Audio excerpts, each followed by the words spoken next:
name is Becky Corbin. I'm the president and CEO of NACCE, and I've been in this role for about 10 and a half years. So it's been a wonderful journey. Prior to that, I worked as a vice president of institutional advancement at Burlington County College, which is now called Rowan College in New Jersey. So have a lot of experience in higher education and association management, but what we're going to talk about today is really give a very brief overview of NACCE, because I know a number of the people might be new to our association, and we want to really invite you to learn more, not only about the Leadership Academy, but some of the champions that you'll hear about today on the call, and really to get a better understanding of what we do. So I'm going to begin there where it's the best place to always begin, is really what is the mission of NACCE. That is to engage members in entrepreneurial thinking and innovative action. So we really are all about practicing entrepreneurial mindset, learning new strategies and techniques, which our colleague Bryan Mattimore will talk about, that allow us to take innovative action, because we all live in the same country and the same world, and we know that there's a lot of uncertainty, but there is a great opportunity to get things done. At NACCE, our purpose is really membership is the heart of what we do. We relentlessly try to examine our professional development offerings, our grants, things like that, to make sure that they have value to the community colleges, universities, and nonprofits that engage with us.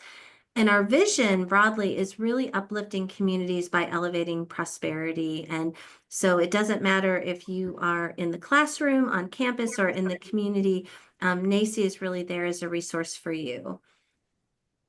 So the next slide just gives you a couple of facts about NACCE. NACCE is 23, almost 24 years old. And right now we have a network of about 350 community colleges. It also includes a growing group of historically Black colleges and universities, which we're very proud of. About 2,500 engaged professionals. So if you look at our audience of who we serve, it's presidents, chancellors, deans, administrators, directors of workforce, a growing number of institutional advancement leaders, and also philanthropic leaders, people that contribute to the community. And we do even have some trustees for colleges and foundation board members. So one way that NACCE has evolved over the last 6 or 7 years in particular is really the cash awards and the projects that we award in technical assistance to our members. So just in the last 5 years, we've given back about $40 million. And so we're very proud of that. It helps us drive our entrepreneurial mindset and innovative action. And I believe that there are people on the line right here who have been involved in some of those projects, and we're grateful for that, and you're going to hear from them. We have 2 big events coming up this year. One is our Pathways to Prosperity Summit, which will be the first week in June, that will happen exactly after the one-day Innovation Lab Leadership Academy. And then our annual conference will be in early October in Coronado Bay, California. And then lastly, our tech solution and career exploration tool, SkillPoint, is really what has propelled NACCE, I think, really into this tech space. Any of you who might be following the news may have picked up the release that NACCE announced just yesterday during Community College Month, that we have unveiled Jeremy, who's our new chatbot assistant. So if you go to skillpoint.com, it's a free career exploration tool, but you can chat with Jeremy. You can ask him anything about different career opportunities, how much they pay, where do you get training, what is life like for a plumber who wants to start a business in the state of Wyoming. And Jeremy will be able to answer all those questions. So on the next slide, you can see just very simply NACCE's strategic plan. So the board that we have is comprised of community college presidents and chancellors from around the country. We have recently expanded the leadership and set up a workforce solutions advisory committee, which Dr. Edmonds serves on, along with representatives from the Federal Reserve Board, his colleagues who are executives and workforce around the country. So we're excited about that. So the three principal pillars of our strategic plan are number one, the NACCE Academy, which we're going to talk about today in the sneak peek. The Pathways to Prosperity Summit, which I mentioned a moment ago in June, which will be held at Tallahassee State College. And then the last are these tools for workforce and academic transformation. So it not only includes Skill Point, but it includes a lot of the what we're calling the EE program. So the Everyday Entrepreneur Program, which has just is beginning to scale just beautifully through the generosity of the founders, but also through a whole team that is in the process of onboarding other things. So there's a lot going on at NACCE, but we like to have it in these three pillars just so that we can, share it with all of you. So as we go to the next slide, I'm going to turn it over to Bryan Mattimore and just give him a very brief introduction. He has a very long bio, which I am not going to read, but I've known Bryan now for, gosh, I think 7 or 8 years, was introduced to him by a couple of our NACCE champions, and he spent a lot of time working on the corporate side for big corporations, developing chocolate chip cookie recipes or, new brands of soap and trying to figure out creative ways to bring things to market, which understates really, I think, the impact that he makes through the books that he's written, the ideation techniques that he's perfected, but also the work he does on strategic planning for large universities. He's also done some work for Vance Granville. Dr. Edmonds is going to speak to that in a little bit. So without further ado, I'm going to turn it over to Bryan Mattimore, who's going to lead us through an activity so that you can kind of get a sense of what this innovation lab is going to entail. Becky, do you want to say something about Charlotte just as a setup for this as well? Absolutely. I think that's a great way to set it up. And some of the people on the call might have been in Charlotte in June of 2022.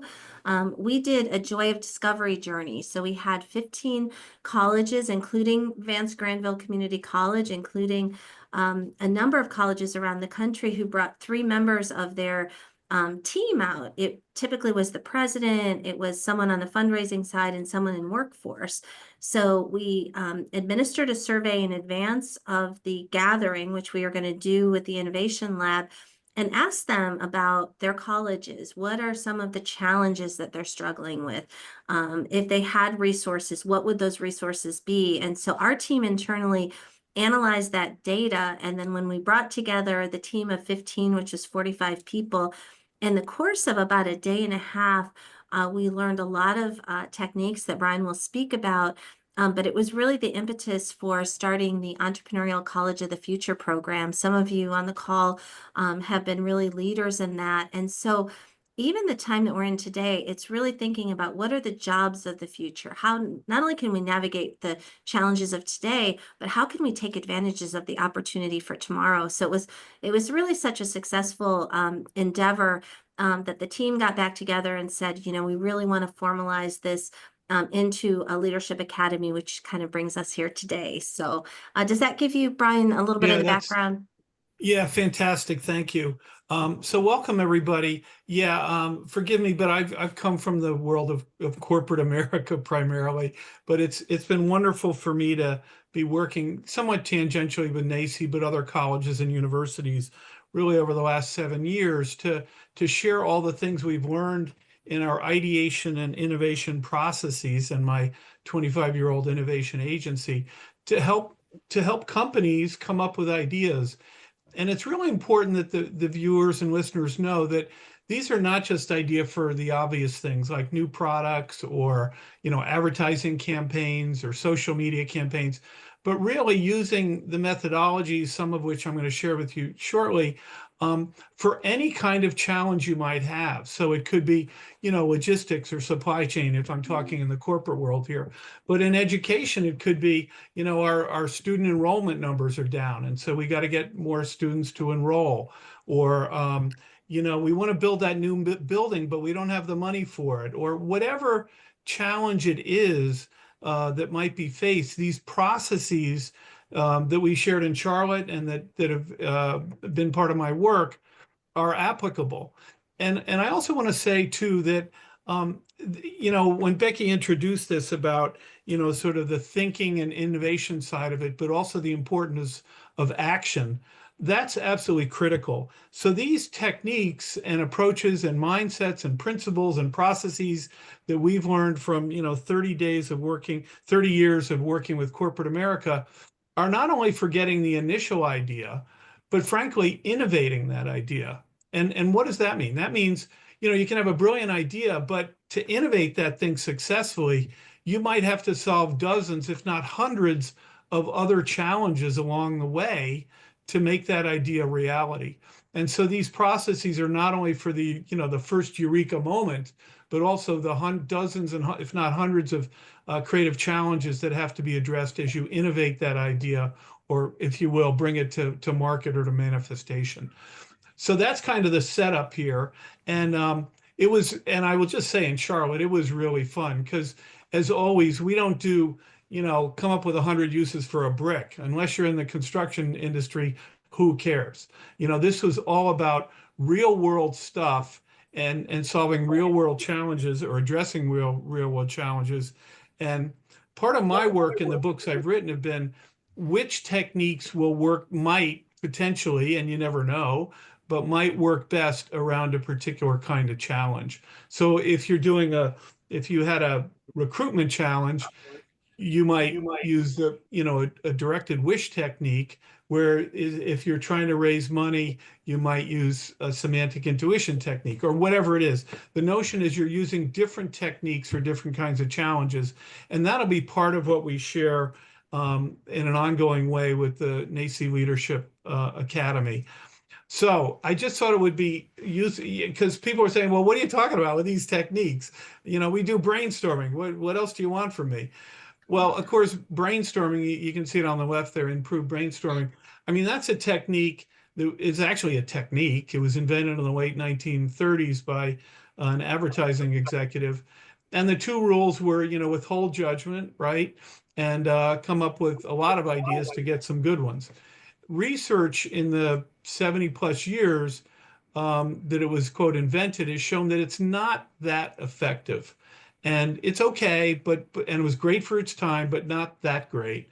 And so all the work that I've done in the last 30 years, and I'll talk about how AI is affecting this now, has really been which techniques can you use to help you? And the key differentiator behind all these techniques, and they're called ideation techniques now, by the way, is that you're using stimuli to trigger the brain in different ways.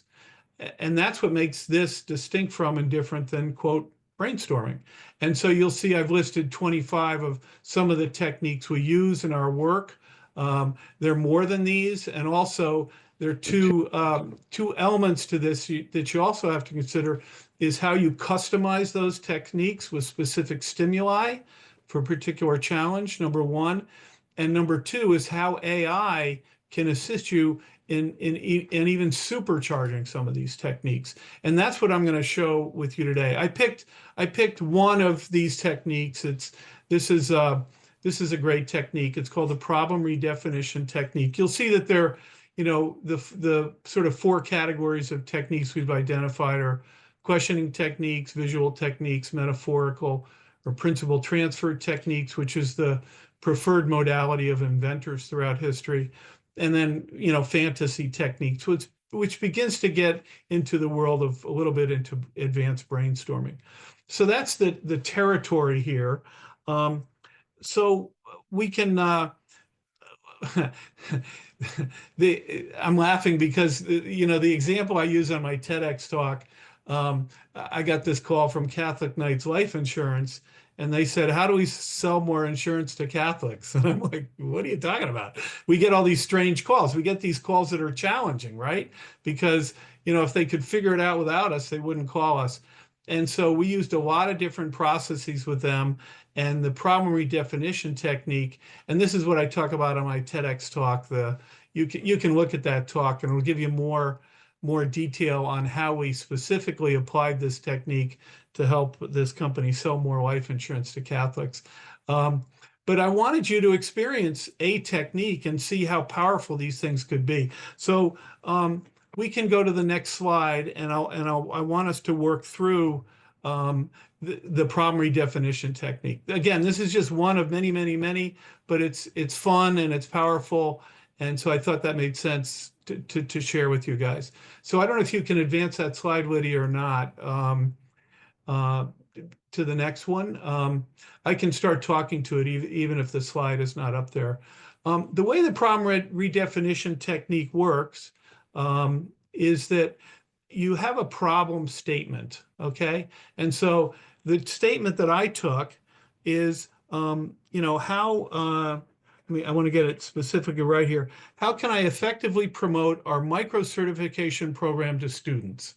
Okay, so I thought, some of you guys might be interested in that. I know I did work with Vance Granville, and this has become a huge deal for them. I don't think I'm talking out of school here when I say that their work has, here we go, has, these other, adult ed programs are as important and sometimes even more important than the quote undergraduate programs. So here's how it works. And by the way, all this stuff is simple. It's not rocket science. We've worked really hard to make this stuff simple. The way you work this technique is you say, I'd like you to find a subject and a verb and an object in your challenge. Okay, so if it's how can I effectively promote our micro certification program to students, what would the subject be? It's I, right? How can I, okay, the verb, you're tracking with me here, it's promote. And then the object could have been either students or micro certification program. I picked the micro certification program. Okay, so that's step one. Step two, you come up with other alternatives to I. Maybe you're the president of your community college or the dean or whatever, but could somebody else help you promote these things? Absolutely. And so we've got a list of, if you will, possibilities there, right? College president, certainly, but marketing director, et cetera, et cetera. And so you come up with a list of those, all right? I'm gonna share the end game here. If the question is, can you use AI to help you create those lists? You can, absolutely, okay? Promote, innovate, highlight, recommend, present, et cetera. You come up with other options. They're not really synonyms, they're just other options on ways to think about this. And then finally, other ways to think about the micro certification program. And this is not only the content, but the language around it. Okay, so let's say, and I just put this up as an example, let's say you had 20 in each. The question for you who are somewhat mathematically minded, if you started combining these, and I'll give you an example of a combination, if you started combining these, how many different combinations could you have, if we're talking sort of, Mad Libs or whatever here, how many different combinations of 20 in each column would you have as a way to redefine your challenge? And the answer is yes, 20 times 20 times 20 is 8,000. All right, so you have 8,000 different ways to define your challenge. So for instance, how could a parent of a prospective student advocate or advocate for a just-in-time credential to ease tuition fears? Okay, so that was one of these that was generated by AI. By the way, I generated 80 of them. I could have generated thousands of these. How might a foundation program officer encourage a skill building series for workforce equity? Okay, how might a student advisor recommend a career accelerator to a single parent, et cetera, et cetera? You get it, right? Again, there would be, how would a workforce training liaison broadcast a stackable certificate to local employers? So these are questions, right? And again, you can have thousands of these questions, and all of a sudden, this challenge, you're saying, oh my gosh, we got to get more people signing up for our certificate programs. All of a sudden, the world becomes incredibly, it's filled with possibilities then, right? So what do you do with this? So let's say you put this through AI, you had 20 in each column, and AI will remember it. And you'd say, okay, AI, give me 80 ways to redefine my challenge. It'll make these random combinations for you. And then as the leader, my and this, then you can start ideating. You can take what you think are the best ones. Maybe you pick 15 or 20 of those. You can work with your teams and say, come up with actual programs and ideas for these. Now you might say, well, God, if we had 8,000, how am I going to pick? Well, I hate to say this, but you can have AI help you pick the ones that it thinks might be the most, have the greatest potential. And so I did that.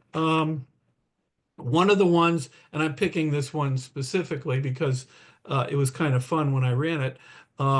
This one was, how might a local mayor deliver a speech that inspires residents to pursue a career accelerator? Okay, so that was one of the 12 that AI recommended that we might pursue, and then it gave a little justification why it works. It leverages civic pride and visibility to drive enrollment, especially in small towns and rural areas. Okay, so there we go. So that now, again, this is just the starting point. Anyone who's listening, I hope you're not A, afraid of AI, and B, seeing it as, it taking over the world.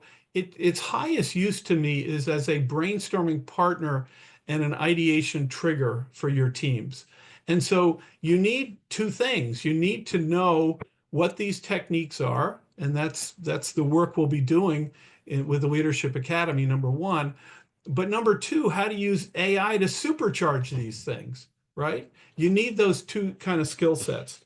The amazing thing is you can push it now because we talked about what? Not just thinking, but what? Action, right? We want to go do something, right? And so I did prompts. I said, okay, now I'd like you to focus on number 6. Do a marketing plan, do a TV ad, do a this, do a that, right? And will AI do that? Yes, it will. If you've played with it, you'll know that it will do that. And often the results are quite good. We were working with one university on their strategic plan, and we had 8 ideas. This was, believe it or not, with the core lab, okay? Core meaning drilling cores. I can mention it was TCU, and so they have a lab of cores, because they're, drill baby drill out in Texas, right? So anyway, so we came up with 8 ideas programs they could pursue to promote the core lab. And we did stuff like create a billboard for this and visualize it. And we had them do an action plan. And by the time we were done with this work, which with the help of AI, they had 8 action plans that were validated by their professors, their geology professors, as being 90% correct. So we were able to collapse from idea to development, which would have taken months of research and talking with potential partners and all the rest. We were able to reduce that to a few days, actually, by running these programs. Okay, so I just thought it would be really fun to end this, and maybe at the end, if we have time for questions. I realize this probably feels a little bit like a fire hose, but the net here is there are these ideation thinking processes that work, and they've been validated for me over 30 years of work, number one. And number two, you can now supercharge these with AI. So I thought it might be fun just to share some highlights from the mayor's speech, because I said, create a speech for this thing, right? So here we go. Good evening, friends, neighbors, and future leaders of our community. I'm the mayor now, right? Okay. When I look around the room, I don't just see residents, I see potential to grow, to change careers, to start again, or to finally take that next step you've been putting off. And tonight, I want to talk to you about something that could help unlock the potential in just a few short weeks.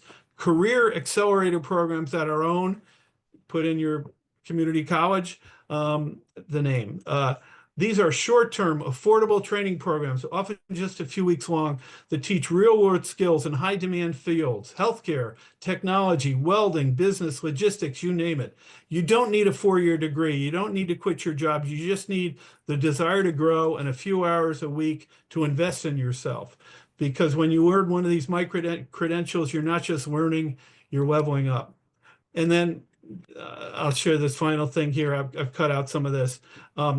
Let me share a story. Last fall, a single mom named Carla enrolled in a 6-week healthcare certificate. By December, she had a new job at a local health clinic and nearly doubled her income. Now she's saving for a car and dreaming bigger than she ever thought possible. That's not a fairy tale. That's what happens when you match hard work with opportunity. And those opportunities are here right now for every person in this room. So you've been waiting for a sign. This is it. Visit our community college or talk to one of our counselors here tonight.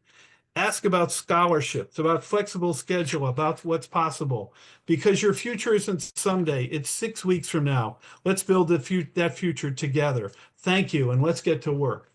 I mean, obviously we'd rewrite this and fix it and edit it, but darn, we went from how do we sell more certificates to a bunch of 80 or hundreds of ways to think about it, to picking one and then to build an action plan, and actually in this case a speech which I shared you. And so again, this is kind of soup to nuts. This is not just ideation, this is innovation. And so for me, you can probably tell because I'm talking so fast, I'm excited about this stuff, right? This is amazing. We are in a whole new world of possibilities. And I'm excited about because I think community colleges, to be honest, I think are one of the greatest institutions we have. I'm excited about the opportunity to help community college leaders adopt these techniques that we've been using for 30 years now in corporate America to help them succeed in their world. So how'd I do time-wise? I think I did it right, didn't I, Rebecca? Yes, I will now refer to you as Mayor Mattimore. That was awesome. So, Thank you. There's me in the middle there, just about as I was about to get a new knee. That's why I'm at the bottom there. I hadn't got my new knee yet, but I have the new knee yet, so I'll be standing when I do this work. So anyway, yeah, sorry, go ahead. that was excellent. And I love this picture because we actually held this event during the pandemic. I think it was when things were under control. And what we found is that we sort of blended what Bryan was talking about, entrepreneurial mindset and innovative action, with these ideation techniques. And I don't know about all of you, but I know in the world that we live in, when things are uncertain and changing, there's that natural inclination sometimes to get stuck or, sort of put your head down. And so what we're looking to do is really to uplift people. And we had so much fun at this event. We've tracked some of the projects. Many of the folks in the photos here went on to compete for our Pitch for the Skilled Trades competition, which we're going to have again in October, $150,000 to pitch innovative ideas to test. So it's really learning the techniques, practicing entrepreneurial mindset, taking action. So just a little bit about the leader. Oh, sorry, Bryan, did you want to say something? No, that wasn't me. That was a different gremlin That was a jumping in different there. gremlin. Okay. So one of the things that we have spent a lot of time on, Dr. Angela Long, who you'll hear from in a moment, and I did a lot of research in terms of what's out there. So the AACC has a President's, Academy, Preparation Academy. The League for Innovation has an exceptional program preparing for aspiring presidents.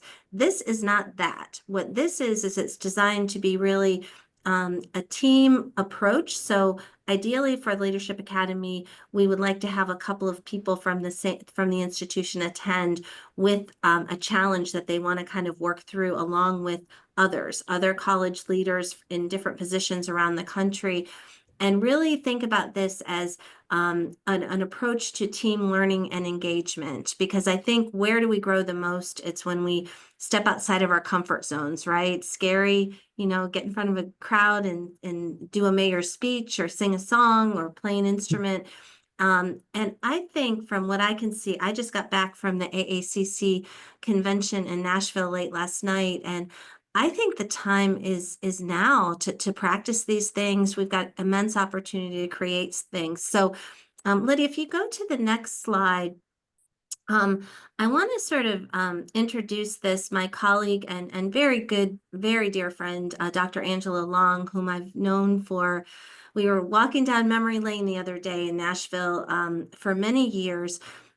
really is a leader in the field of what a leadership academy could be. So in addition to an innovation lab, what we want to do is really provide the blueprint. If you want to set up a President's Leadership Academy on your campus and you don't know where to start, well, we have a blueprint and we've got resources for you through NACCE. So I want to just walk you through a little bit of these photos. So there's Angela in her beautiful lime-colored jacket. So this was one of the days where the president pulled together his Leadership Academy, and she's going to speak a little bit more in depth about that. But on one day, I had the opportunity to hear Dr. Jim Murdaugh's story and his leadership lessons, and they stick with me. I think about them during the day. So it's really knowing that at any institution, leadership really needs to come from the top. And for those of you who know Dr. Murdaugh or have been to Tallahassee State College,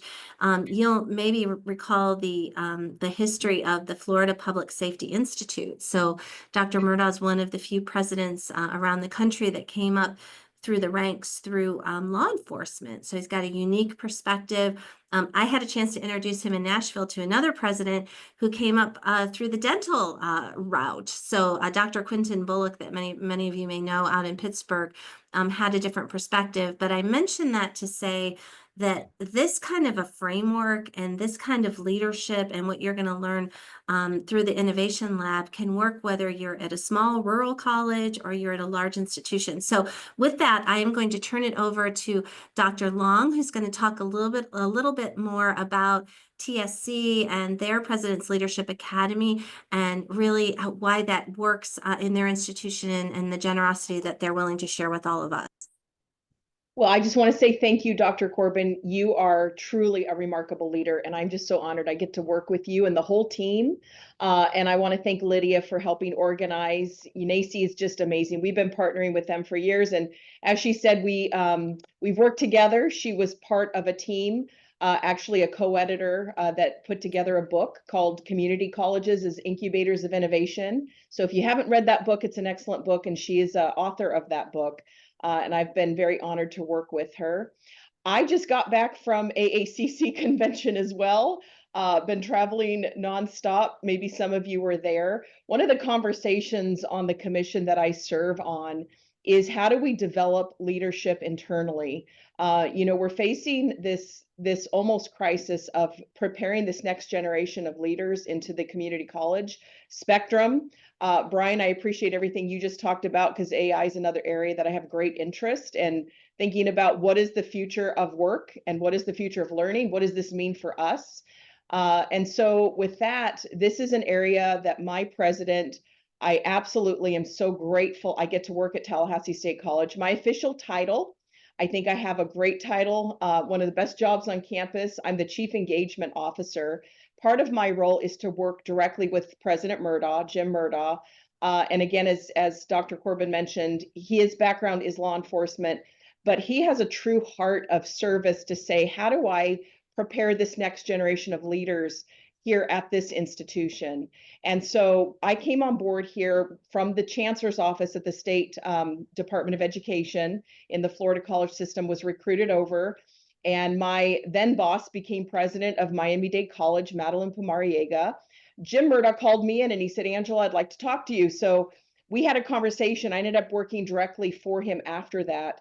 But part of the conversation was he said, I would like us to develop a leadership model, a leadership academy. Now, previously, there had been a program called Leadership TCC, but he was interested in kind of doing something different. So together, we took the best of what we had researched, the best of what I knew and I had done at the state level with leadership development.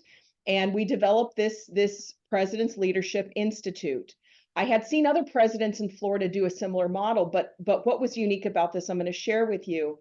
And for those on the call, I'm excited that you are looking at taking part in NACCE's Leadership Academy, because one of the things you're going to walk away with is really, I would say, a blueprint of how you can take what we've done in a sense and make it your own unique program. So let me explain. We are now entering, it's hard to believe, our 6th cohort come this fall. The way that this program works, the president has absolute involvement. Every meeting, we meet once a month. We launch it in October. We have every year, we take in about 15 of cohort members across campus. It's very diverse. We've got multiple centers. One of them, as Dr. Corbin mentioned, the Florida Public Safety Institute is one of our campuses. And the president will sit down every year and he talks to his executive team. There is an application process. We do have a website, and I can share that later if any of you would like to look. But he handpicks every single person that takes part of this program. And so though people can apply, at the end of the day, Dr. Murdaugh will look through and he says, who are my highest performers on this campus and the different outlying areas? What has been their impact and how are they perceived? Though he wants to help anyone at any level, his highest interest is looking for those who are recognized as the top performers of our college and also the up and coming leaders of our college. So every year we sit down and he has a list. I will nudge sometimes people to participate, but anyone is open to apply. At the end of the day, 15 are selected. The very first day that we come in, we talk to them about what this year is going to look like. There are two core components that you would want to take note of. One, they are required to develop a personalized action plan. It's a leadership action plan. It is tailored to them personally. As they come in that first day, everything we do, we talk about this program is about you. It is about your personal development. Leadership, what is leadership? I know we have that conversation everywhere in every workshop, right? What is leadership? But we want them to define what leadership means for them. We ask them to talk about what are their values? What is their why? So the very first morning, why, not just what is your why in life, but why TSC? Because for most of these people, they could work anywhere. But why did they choose this institution? So we really have open conversation. I will tell you, as we kind of launch this model, when the president opens and he talks, he will tell them, I handpicked you. And let me tell you something, it is so powerful to watch the faces in the room of people going, wow, the president has been watching me in a good way, and he wants to invest in me. As I said, he attends every single meeting. He invites every single one of the cohort members to meet with him throughout the year. He will take them to coffee, lunch, breakfast, whatever they choose. And he sits down with them and mentors them for the entire year and says, what are your goals? Where do you want to be? Let me help you. I will tell you through the year, by the time we see them graduate, and I'll talk about kind of the subjects, and I'll close off and pass it on to the amazing Dr. Edmonds. But we've had probably 50% promoted either internally or externally. And for those that leave the college, the president will tell them, this is about you. I want to invest in you. And so if this means that you find your pathway elsewhere, I'm going to support that. Now, how many presidents have that conversation? The other component that I mentioned, so one is the personalized leadership action plan. The second is every single one of them has to develop a capstone project. The capstone project, it's an action research project, and it needs to be tied to our strategic plan. So we have 5 pillars in our strategic plan. I personally mentor each of them through the year. I'm kind of the individual that encourages. I get the information of what they need. And they also meet with the president, but I work with them individually on their capstone projects. They get permission through the president, but he tells them whatever your focus is, and you want to, let's say, increase student success, or you want to build, let's say, the greenhouse of the future. That's one of the projects right now. He is willing to invest and fund their projects, but they have to give rationale as to why. I'm going to tell you, from the moment we bring the first cohort in through the year, by the end of the year, we see a synergy happening like we've never seen before. It is a mix of faculty, it is a mix of staff and administration, though I will tell you, deans and up are not allowed to apply. They have their own academy model. But the president takes time for them to become a cohort of learners where they not only learn about each other, but they learn about each other's roles. And what we find is that through these capstone projects, they're actually partnering with each other. So somebody working in the business office can say, hey, Jennifer, I'm going to support you on this model because we have that data that you're looking for. As I mentioned, we're going into our 6th cohort. We have had 100% satisfaction rate. Every year, people say this has changed their lives, and I'm not saying that lightly. And the other thing that's come out of it is they've developed this relationship with the president himself. that when they go back to their departments, faculty especially go, wow, you need to get to know Dr. Jim Murdaugh. It's not this concept of the administration and the high ivory tower, but he really cares and we really care. Finally, I'll close with this. People want to be associated with excellence.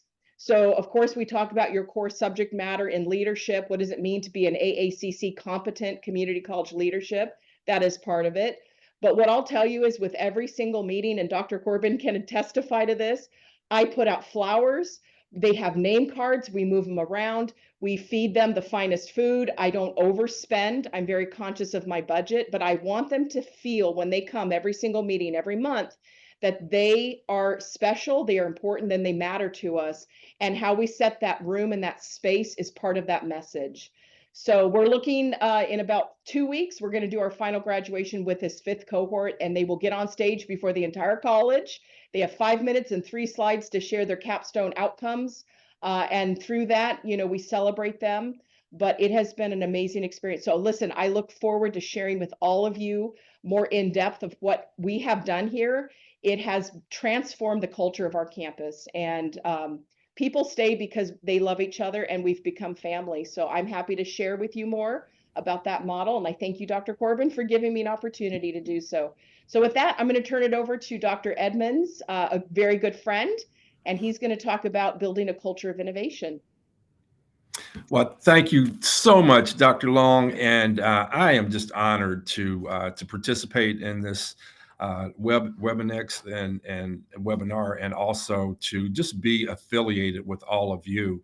As Bryan Mattimore said earlier, he's done some work here at Vance Granville Community College. I first met him through NACCE, as we had the honor of judging one of the Pitch for the Trades contest a few years ago. And my dear friend, Dr. Rebecca Corbin, and I have been friends now for upwards of 10 years. By way of a little bit of my background, I spent the first 30 years of my career with a couple of companies you may have heard of, IBM for the first 10 years, and then Johnson & Johnson as in executive leadership positions in the pharmaceutical industry. And so, kind of like Bryan, when I came to higher education, it was kind of a new venture for me. And fortunately for me, I get to kind of work on the workforce and the innovation and the entrepreneurship side. So about 10 years ago, when I started the Small Business Center director at Halifax Community College, I really wanted to advance entrepreneurship. And so I started to look for and to vet national organizations that could help me do so. And I was blessed to find NACCE. I, at that point in time, did not know Dr. Corbin, but I soon enrolled in a couple of classes and just found that it was a wonderful organization. So for those of you on the call who may not be affiliated with NACCE, I would highly recommend that you really give that organization a great look, because it's paramount for not only entrepreneurship, but for innovation as well. So I have the great honor of serving as the Vice President of Workforce and Community Engagement here at Vance Granville Community College, very similar to Dr. Long's title in terms of engagement. That is a big portion of what I do. Vance Granville Community College has a 4-county service area that's about the size of Rhode Island. So geographically, as you can imagine, it's quite daunting for a president to engage with 4 different mayors, 4 different county commissions, 4 different city commissions, economic developers, et cetera. So as Dr. Damaris came into this position at Vance Granville Community College, I was still at Halifax at that point in time as a dean of workforce and economic development. But she kind of reinvented the position that I'm now in to include community engagement. So that's a portion of what I do. I have purview over all of the non-credit here at Vance Granville Community College, all the non-credit courseware. And then one of the areas that isn't apparent is that I have purview over marketing. So we have a huge marketing department of 1 public information officer that reports to me. So whatever you see on social media, For the most part, that's coming from the person that reports into me, and also from a consulting firm, a marketing consulting firm that does a little bit of our work as well. So in a small rural community, as it's been stated before, you really have to be strategic in how budget is spent and how we go about continuing to grow enrollment. So about a year and a half ago, we started to think about this idea of one front door. As I mentioned before, we have 4 campuses. And while we only have one president and one vice president of workforce, it's quite the processes on each of those campuses can be quite different. So here in North Carolina, I'll just full disclosure say that we're not the only institution, and probably nationwide, we're not the only institution to embark upon such an endeavor. But I must say that we're doing it with intention and we're doing it methodically. And so by that, what I mean is that one of the first things that we did was we looked to Bryan Mattimore, as well as a couple of other consultants, to really help change the mindset of many of our faculty and staff. As we all know within our respective institutions, not everyone has a growth mindset, and that's okay. But the example that Bryan gave you a few moments ago is, I would say that to summarize that, if I might, is that the key outcome of that is to have folks just think differently about some of the challenges that are before us, and to not close down on a big audacious goal, as is the Vance Granville Community College one front door model. So if you advance to the next slide, please, Lydia. I'll go into kind of what one front door is. And by the way, I know that's not the most innovative title for this, and it will likely change in time. But so we're about halfway through this process. We have not installed this yet. As I stated a few moments ago, we're being very methodical in how we go about changing an entire institution, changing the entire institutional culture. And I'll go on to say that in terms of innovation, this is specific to your institution. It's specific to your way of working. Dr. Long just shared with you their President's Leadership Institute. I was involved in a similar undertaking at my previous institution. And I can tell you that listening to Dr. Long, theirs is much more built out than this one was. And that was pre-COVID and other things. But regardless of what the procedure may be or the initiative may be, it's going to vary from institution to institution. So some of you may say, hey, we did one front door, and so that's really not innovative. But for Vance Granville Community College, we haven't. So if you'd advance to the next slide, please. The culture, as it is in many community colleges, is that continuing education and curriculum are on 2 separate chasms, if you will. There's a void between the two, and oftentimes there are silos that are built between the two, and we want to eliminate those silos. We want it to be more student ready. This is our focus in doing all of this, is to be more student ready and to focus on the onboarding of all of our students. So the last bullet point there, asking a student what their major is, or asking a student, do you wish to look at credit or non-credit, is really an unfair question, because many of our students, especially in rural communities, they have zero idea of what it means to be a credit student or a non-credit student. So what we're embarking upon is kind of looking at, if you could advance on to the next slide, please, is to really look at not whether a student wants to be credit or non-credit, but that a student is a student mentality. And that has to be adapted by our faculty and staff, or any faculty and staff for any of the institutions of higher education that may be on the line right now. We have to first engage our faculty and staff in what it means to be student ready, what it means to view all students equally, and to also get to the point where we're not bouncing a student from one department or even from one campus to another campus. This is a huge undertaking, right? Because not all of our campuses have the same programs. Not all of them have the same opportunities. Some campuses, one program may be offered during the day, others in the evening. So it really is quite a daunting task to undertake. And but it's been an exciting undertaking for us.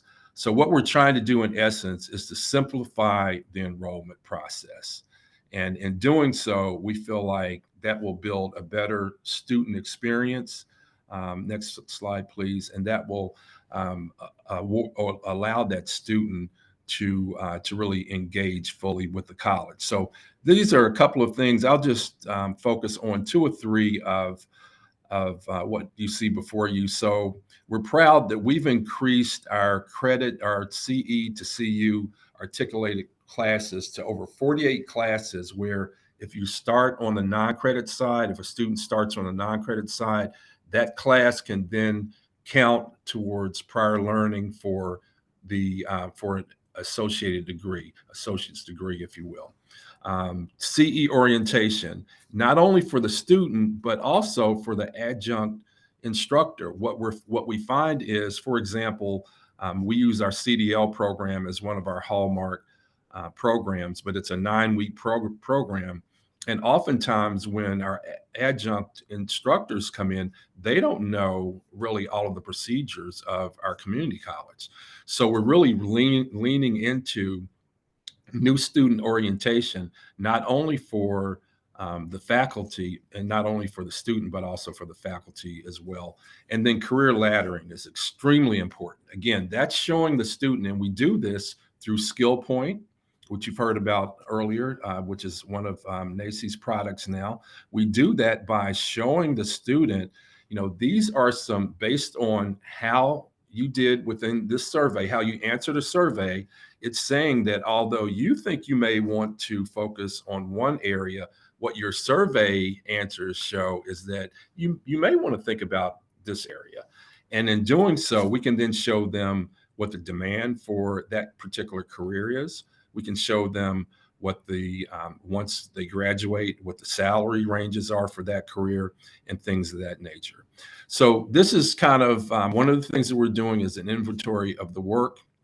Our guiding principles for the One Front Door is that we're leaning heavily into the student perspective. We want to know, and you'll see in a few moments how that kind of manifests itself, but we want to know what their perspectives are, what their experience is currently with Vance Granville Community College, and also the details of the current work. Again, very important to see what the processes are for our faculty and staff so that we can have them provide solutions on how we can make this whole process better. Long gone are the days of kind of doing higher education as we've done it for the past 100 years or so. Now we have to do things a little bit differently. So improving the procedures is paramount to what we're doing. So in having surveys for our students, one of the things that came out loud and clear was that many of those students have to rely on friends and family to know what the VGCC way of doing what we do is all about. And so we're very realistic in saying that that's not ideal. It's not ideal for a student who's about to apply to really have to rely on others to know what the Vance Granville Community College way is. Now, of course, they can go to our website, which is good, but we really want to be student ready and provide that student with the very best outcome that we can from the very beginning of their interaction with Vance Granville Community College. Next slide, please. Okay, so how do we do that? We keep, first of all, we looked at our population, and that's of the students. And one of the areas for improvement that we noticed is that students really didn't take advantage of student orientation, even from the curriculum side of the house. So we're really leaning into the goal of increasing the number of students who complete new student orientation so that they will know unequivocally what they're expected to do, and that by the end of that new student orientation, they're registered and they're ready to go. So that's very important to what we're doing. And this is just an example. So Bryan, this is kind of our example of our elevator speech to that student in terms of encouraging them to participate in new student orientation. Next slide, please. So in a nutshell, what we're trying to do is really condense our processes to make them simple for the student, to make it just in time. We all know that for traditional students, if you don't capture them early, and if you don't make it simple and easy to participate, then they'll likely not, and retention will then become a challenge. And then finally, once that student walks across the stage, another area that is not listed here in the One Front Door program is that we then follow them, which is difficult to do for non-credit students, right? Again, I'll use that CDL truck driver that in 9 weeks, they went from perhaps being unemployed to starting off $60,000 or $70,000 per year. So now they're in California today, right? They're all over the country driving, but we still encourage them to continue their education. So one of our challenges is to keep in contact, especially with those short-term students, to let them know and we've even offered free tuition for small business classes for that truck driver who may want to be entrepreneurial and start their own fleet. Logistics classes that keeps them engaged. So that's a big part of what we do as well. And then finally, I'll say, and it's kind of similar to the whole let's keep up with our alumni, is that oftentimes I receive calls, in fact, on a weekly basis from our business and industry partners who say, hey, when you were recruiting us to the community, along with the economic development team, et cetera, you said that you would have a workforce ready for us. And we do. We do a very good job as a community college system of training those students to go out into the workforce. Where the challenge is that as a community college, it's sometimes more challenging, and we're doing some things to rectify this, but it's more challenging to keep up with those students once they graduate, and then to maintain a pool of those students so that XYZ company that came in and said, hey, we're going to have 50 positions available for your students. When they come to us and say, okay, where are the students? We're able to very quickly give them a robust pool of students. So that's kind of an overview of our One Front Door program. And we're happy to share more information as we continue to go through the process. And maybe we'll come back a year from now as we've really launched it and give you more information on it. Thanks for sharing, Jerry. Lastly, I'm just going to wrap up with a few details into the insights that go along with the Leadership Academy. My name is Lydia Perez Kavanaugh, and I'm the project coordinator here at NACCE, and I get the opportunity to work with this fantabulous, if that's even a word, this amazing team. Hey, Lydia, could I just say one thing that I forgot to say? Because Yes, I don't think I necessarily made the connection between idea creation and leadership. And my bias, I think it's valid. It's my 30 years of work in this field is in these times with increased competition and need for resources and all the rest, I do not think you can be an effective leader without enabling yourself and your team to come up with innovative ways to do things. So that's where ideation ties into leadership. And forgive me for not making that direct connection. I think it's obvious to me, but maybe I wanted to be explicit about it. So anyway, go ahead, Lydia. So, sorry to interrupt. No, you're fine. Thank you, Bryan. Well, lastly, I just wanted to mention that together we can all co-create a bold future for leadership in higher education. If you are a community college leader that is focused on student success, enrollment, building a innovation culture for your students or leadership development, this is definitely for you. I also wanted to mention some additional support that we have here at NACCE. We are starting with some consultant calls. So if this is something of interest for you, you can reach out to Dr. Trenton Hightower here at NACCE, and he can help find what's best fit for your college and community. Lastly, if you are overall just seeking some support with your college, we will make sure that we align those aspects to the academy that address your goals that you are wanting to achieve at your college. Next, I do have the QR code if you would like to get up your phones, and I will also share this document so that way you have the access to how to register. But I did want to let you know that the date and time is Tuesday, June 3rd. Sorry, Tuesday, June 3rd at 10 a.m. to 3 p.m.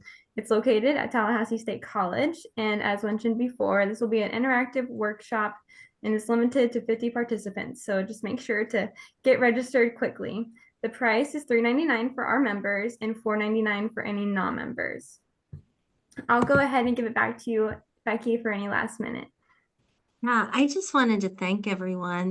When I wake up each day, I'm just grateful to be able to work with such smart and caring and wonderful people. And I just appreciate everybody tuning in today. Thank you for staying till the end. I know you might have questions, so you can feel free to reach out to any of us. My email address is my last name, Corbin @nacce.com, and I can field those questions to you. But I can tell you that the Leadership Academy is going to happen the day before the Pathways to Prosperity Summit, which is also going to be at Tallahassee State College. There's going to be industry, funders, other higher ed people there. So as you're making your plans, thank you, Dr. Edmonds, for putting your email there in the chat as well.